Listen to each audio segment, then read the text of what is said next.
De acordo com a Polícia Militar, o acidente aconteceu por volta de 2 horas da manhã.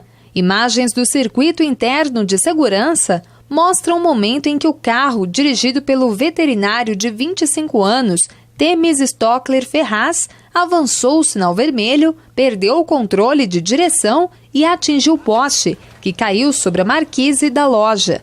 A suspeita é que o motorista estaria embriagado e em alta velocidade. Um acidente envolvendo aí 2 veículos, sem vítima, apenas danos patrimoniais. Houve a colisão de um dos veículos com um poste de iluminação pública que caiu sob o toldo de algumas lojas, situadas aí ao longo da Assis Figueiredo.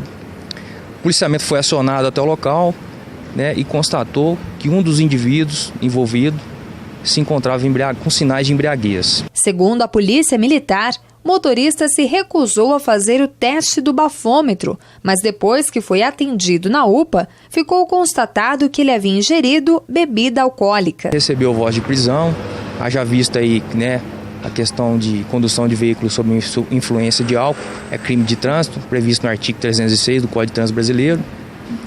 Foi encaminhado para a delegacia e teve o seu documento de habilitação recolhido e segue demais providências. A loja teve de ficar interditada boa parte da manhã, causando transtornos aos clientes e populares que costumam transitar pela calçada.